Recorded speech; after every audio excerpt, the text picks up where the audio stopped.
ಊರ್ಮಾಸ್ ಕಿಚನ್ಗೆ ಸ್ವಾಗತ. ಕ್ರಿಸ್ಪಿಯಾದ ಬೆಂಡಿ ಫ್ರೈ ಮಾಡೋದು ಹೇಗೆ ಅಂತ ನೋಡ್ಕೊಂಬರೋಣ. ಇಲ್ಲಿ 1/4 kg ಬೆಂಡೆಕಾಯಿನ ಚೆನ್ನಾಗಿ ಒರೆಸಿ ತೊಳೆದು ತೊಗೊಂಡಿದ್ದೀನಿ. ಇದು ಇದೆರಡು ಸೈಡು ತುಂಬುಗಳನ್ನು ತೆಗೆದು ಈಗ ಒಂದು ಬೆಂಡೆಕಾಯಿನ ನಾನು 4 ಪೀಸ್ ಮಾಡ್ತಾಯಿದ್ದೀನಿ. ನೀವು ದಪ್ಪ ಇದ್ದರೆ ಜಾಸ್ತಿ ಪೀಸ್ ಮಾಡ್ಕೋಬೇಕಾಗುತ್ತೆ. ಇದು ಒಂದೇ ಸೈಜಾಗಿ ಕಟ್ ಮಾಡ್ಕೋಬೇಕು. ಆದಷ್ಟು ಚಿಕ್ಕದಾಗಿರೋ ಬೆಂಡೆಕಾಯಿ ತೊಗೊಂಡ್ರೆ ಒಳ್ಳೆಯದು, ಕ್ರಿಸ್ಪಿಯಾಗಿ ಬರುತ್ತೆ.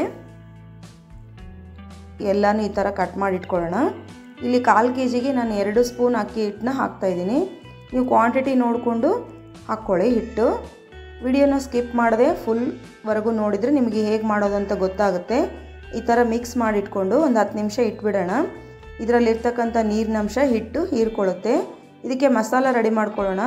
1.5 ಸ್ಪೂನು ಹಸಿ ಕಡಲೆಬೇಳೆ ಹಿಟ್ಟು, ಅಕ್ಕಿ ಹಿಟ್ಟು ಮತ್ತು ಅಜ್ವಾಯಿನನ್ನು ತಿಕ್ಕಿ ಹಾಕ್ತಾಯಿದ್ದೀನಿ. ರುಚಿಗೆ ತಕ್ಕಷ್ಟು ಉಪ್ಪು, ಅಚ್ಕಾರದ ಪುಡಿ, ಗರಂ ಮಸಾಲ, ಧನಿಯಾ ಪುಡಿ, ಸ್ವಲ್ಪ ಕಲರ್ಗೋಸ್ಕರ ಅರಿಶಿನ ಸೇರಿಸ್ತಾ ಇದ್ದೀನಿ.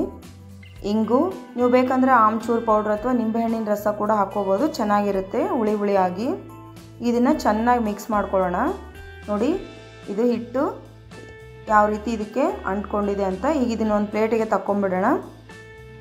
ಈ ಬೀಜನ ಆದಷ್ಟು ತೆಗಿಲಿಕ್ಕೆ ಟ್ರೈ ಮಾಡಬೇಕು. ನೀವು ಬೀಜ ಇದ್ದರೆ ಡೀಪ್ ಫ್ರೈ ಮಾಡಬೇಕಾದ್ರೆ ಇದು ಸೀದೋಗುತ್ತೆ. ನೋಡಿ ಇಷ್ಟು ಬೀಜ ಬಂದಿದೆ. ಈಗ ಇದಕ್ಕೆ ಈ ಪೌಡ್ರ್ ಮಿಕ್ಸ್ ಮಾಡ್ಕೊಂಡಿದ್ವಲ್ಲ ಅದನ್ನು ಇದಕ್ಕೆ ಸೇರಿಸ್ಕೊಳ್ಳೋಣ. ಸ್ವಲ್ಪ ಸ್ವಲ್ಪನೇ ಈ ರೀತಿ ಹಾಕ್ಕೊಂಡು ಚೆನ್ನಾಗಿ ಮಿಕ್ಸ್ ಮಾಡ್ಕೋಬೇಕು. ಇದರಲ್ಲಿ ಉಪ್ಪು ಹಾಕಿರೋದ್ರಿಂದ ಆ ಒಂದು ನೀರಿನಂಶ ಬಿಟ್ಕೊಂಡು ಈ ಪುಡಿ ಇದಕ್ಕೆ ಅಂಟ್ಕೊಳ್ಳುತ್ತೆ. ಒಂದು 10 ನಿಮಿಷ ಬಿಟ್ಟು ಈಗ ನೋಡಿದರೆ ನಿಮ್ಗೆ ಗೊತ್ತಾಗುತ್ತೆ ಎಷ್ಟು ಅಂಟ್ಕೊಂಡಿದೆ ಅಂತ. ಆದರೂ ಇನ್ನೂ ಸ್ವಲ್ಪ ಪುಡಿ ಉಳಿದಿದೆ. ನಾನು ಇದಕ್ಕೆ ಸ್ವಲ್ಪ ನೀರನ್ನು ಚಿಮುಕ್ಸ್ಕೊತಾ ಇದ್ದೀನಿ. ನೀರನ್ನು ಹಾಕಬೇಡಿ ಗ್ಲಾಸಿಂದ, ಕೈಯಿಂದ ಚಿಮುಕ್ಸ್ಕೊಂಡ್ರೆ ಸಾಕು. ಡೀಪ್ ಫ್ರೈ ಮಾಡಲಿಕ್ಕೆ ಒಂದು ಬಾಣಲೆಯಲ್ಲಿ ಎಣ್ಣೆನ ಕಾಯ್ಲಿಕ್ಕೆ ಇಟ್ಬಿಡೋಣ. ನೋಡಿ ಈ ರೀತಿ ಚಿಮುಕ್ಸ್ಕೋಬೇಕು ನೀರನ್ನ. ಮತ್ತೆ ಮಿಕ್ಸ್ ಮಾಡ್ಕೊಳ್ಳೋಣ.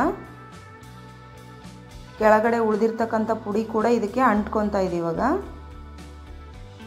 ನೀವು ಸ್ವಲ್ಪ ಟೇಸ್ಟ್ ನೋಡಿಕೊಂಡು ಉಪ್ಪನ್ನು ಬೇಕಂದರೆ ಇನ್ನು ಸ್ವಲ್ಪ ಸೇರಿಸ್ಕೋಬೋದು. ಈಗ ಇದು ಎಣ್ಣೆ ಕಾದಿದೆ. ಐ ಫ್ಲೇಮಲ್ಲೇ ಇಟ್ಕೊಂಡು ಇದನ್ನು ಡೀಪ್ ಫ್ರೈ ಮಾಡ್ಕೋಬೇಕು. ನೀವು ಹಾಕಿದ ತಕ್ಷಣ ಇದನ್ನು ಕೈ ಆಡಿಸ್ಕೋಬೇಡಿ. ಸ್ವಲ್ಪ ಒಂದು 2 ನಿಮಿಷ ಬಿಟ್ಟು ಕೈ ಆಡಿಸ್ಕೊಳ್ಳಿ. 2 ಸೈಡ್ ಗೋಲ್ಡನ್ ಬ್ರೌನ್ ಬರೋವರೆಗೂ ಡೀಪ್ ಫ್ರೈ ಮಾಡಿದರೆ ಸಾಕಾಗುತ್ತೆ. ಡೀಪ್ ಫ್ರೈ ಮಾಡಿದ್ದಾದಮೇಲೆ ಇದಕ್ಕೆ ಮೇಲ್ಗಡೆ ಸ್ವಲ್ಪ ರುಚಿಗೆ ಉಪ್ಪು ಮತ್ತು ಖಾರನ ಉದುರಿಸ್ಕೊತಾ ಇದ್ದೀನಿ ನಾನು. ಟೇಸ್ಟು ತುಂಬ ಚೆನ್ನಾಗಿರುತ್ತೆ. ಈ ವಿಡಿಯೋ ನಿಮಗೆ ಇಷ್ಟ ಆಗಿದ್ದಲ್ಲಿ ಲೈಕ್ ಮಾಡಿ, ಶೇರ್ ಮಾಡಿ, ಕಮೆಂಟ್ ಮಾಡಿ ಮತ್ತು ಚಾನಲ್ನ ಸಬ್ಸ್ಕ್ರೈಬ್ ಮಾಡೋದು ಮರಿಬೇಡಿ.